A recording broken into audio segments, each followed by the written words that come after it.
Back to news. తెలంగాణలో రెండో విడత పంచాయతీ ఎన్నికల కౌంటింగ్ ప్రారంభమైంది. కాసేపట్లో ఫలితాలు వెలువడనున్నాయి. మధ్యాహ్నం 1 గంట వరకు ఓటింగ్ జరిగింది. 1 గంట వరకు పోలింగ్ కేంద్రంలో ఉన్న వారికి ఓటు వేసే అవకాశం కల్పించారు.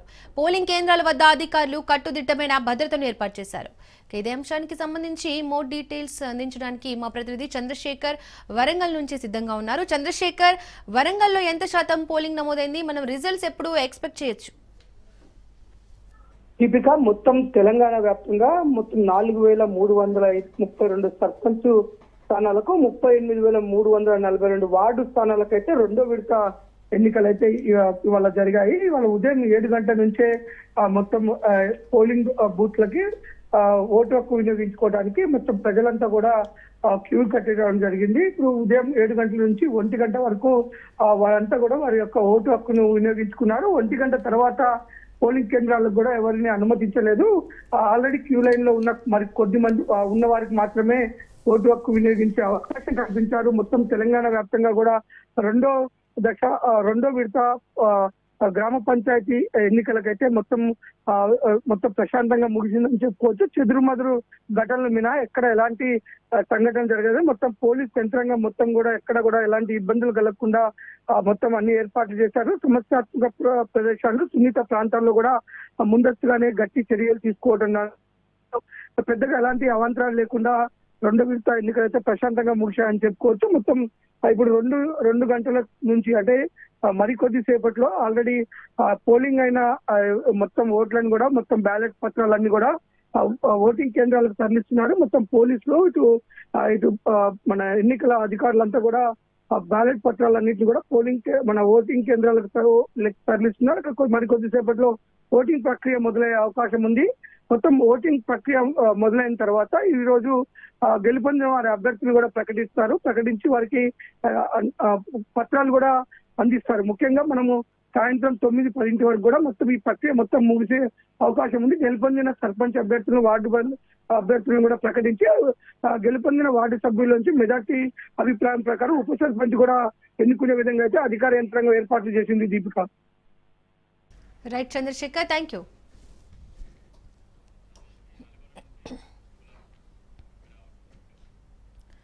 రెండో విడతలో మొత్తం 4,332 గ్రామ పంచాయతీలకు ఎన్నికలు జరుగుతున్నాయి. ఇప్పటికే 415 సర్పంచ్ స్థానాలు, 8,307 వార్డులు ఏకగ్రీవమయ్యాయి. 3,911 పంచాయతీలు, 29,917 వార్డులకు పోలింగ్ జరిగింది. సర్పంచ్ పదవులకు 12,782 మంది అభ్యర్థులు పోటీ పడుతున్నారు.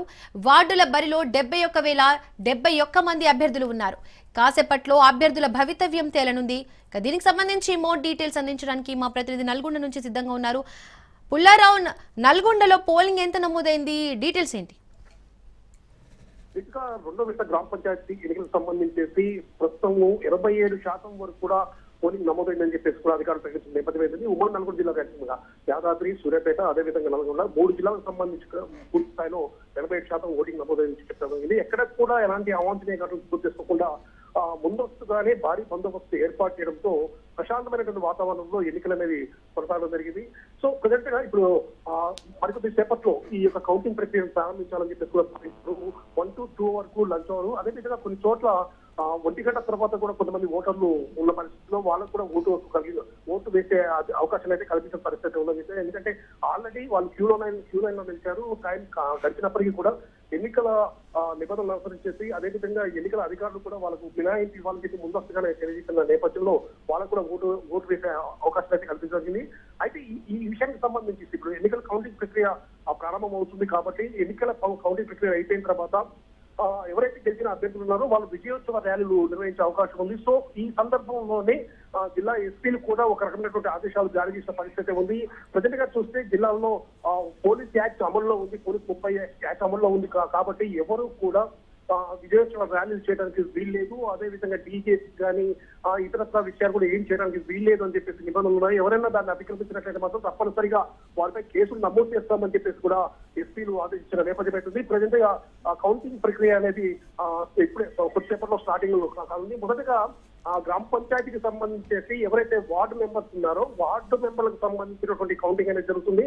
వార్డు మెంబర్స్ కౌంటింగ్ కంప్లీట్ అయిపోయిన తర్వాత ఆ తర్వాత సర్పంచ్ సంబంధించిన కౌంటింగ్ ప్రక్రియ అనేది కొనసాగవచ్చు. ఈ ప్రక్రియ అనేది దాదాపు రాత్రి అంటే 7 లేదా 8 గంటల వరకు కూడా కొనసాగే అవకాశం ఉన్నట్లుగా కూడా మనకు తెలియవస్తుంది. పుల్లారావు, అలాగే మహిళా ఓటర్ శాతం, ఇటు వృద్ధుల ఓటర్ శాతం ఏ విధంగా ఉంది? ఇటు వృద్ధుల కోసం ఏమైనా ప్రత్యేక ఏర్పాట్లు చేశారా? యాక్చువల్ గా గ్రామ పంచాయతీ ఎన్నికలకు సంబంధించి ప్రతి ఓటు కూడా విలువైంది అన్న నేపథ్యంలో ఎవరైతే పోటీ చేసిన అభ్యర్థులు ఉన్నారో వారికి సంబంధించిన వ్యక్తులందరినీ కూడా తరలించే ప్రయత్నం చేశారు. వాళ్ళు వివిధ ప్రాంతాల్లో ఉద్యోగ నిమిత్తమో లేదా వ్యాపార నిమిత్తమో సెటిల్ అయినటువంటి వ్యక్తులు కూడా గ్రామానికి సంబంధించిన ఎన్నికలు కాబట్టి వాళ్ళని ఇక్కడికి రప్పించాలన్న ఉద్దేశంతో ఉన్నారు. ఆ విధంగానే చాలా మంది బయట ప్రాంతాల్లో ఉన్నటువంటి వ్యక్తులు కూడా ఓటు వేయడానికి ప్రదేశం రావడం జరిగింది.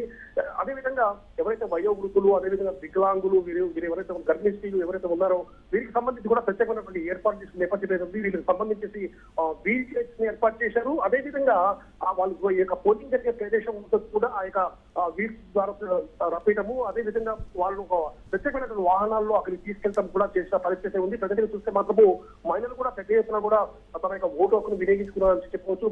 మహిళల ఓటింగ్ శాతం కూడా బాగా పెరిగిపోయిన నేపథ్యం ఉంది. ప్రతి ఒక్క పోటీ చేసిన అభ్యర్థి కూడా తమకు సంబంధించిన వ్యక్తులను రప్పించుకోవటము, వారి ద్వారా తమ యొక్క వాళ్ళు ఓటు వేసే విధంగా చేసుకునే పనులు మాత్రం పూర్తిస్థాయిలో నిమగ్నమయ్యారు.